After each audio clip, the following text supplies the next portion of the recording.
Welcome to the LogMetrics walkthrough. In this video, we'll create an error count metric from our logs.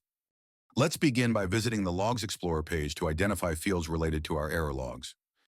First, add a filter to view only error logs. Click Add Filter. Find the log level in the field list. Set the operator to is. Select Error as the value. Click Save. Now we see the list of all error logs for the selected time period. To visualize these logs clearly, let's add more columns. From the list of fields in the left panel, hover over and click the plus icon next to container name and namespace. Our table now displays namespaces and containers associated with each error log. We will use these fields when creating log metrics. Next, let's create a log metric.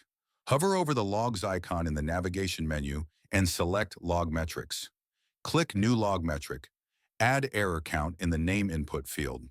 Now we'll define filters for our metric. Input log level in the field input. Select the condition is. Enter error as the value. You can add additional conditions by clicking AND or create separate filter groups using OR. To remove filters, click the X next to the value or clear a whole group with Clear All. Next, we'll define the metric. Add Oodle logs error count in the metric name input field. Note that all metric definition names must start with Oodle logs _. Choose from the available metric types: log count, gauge, counter, or histogram. For gauge, counter, or histogram, configure how to extract values from log fields via direct extraction, regex patterns, or JSON paths. For our example, select log count and click Add. Remember, each log metric requires at least one definition, but you can add multiple definitions per log metric. This allows you to conveniently generate multiple metrics from log lines that match the defined filters. Finally, let's add labels. Click Add Label. Add env in the label name input field. Label values can be fixed, extracted from a log field, matched via regex, or pulled from a JSON path.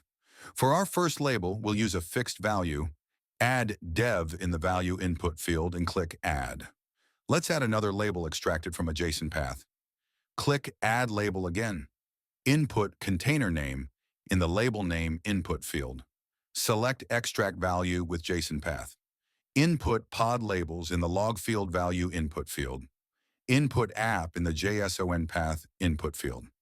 Click Add. With all details complete, click Save. Your log metric is now successfully created and you're redirected to the log metrics list. Thank you for following this walkthrough.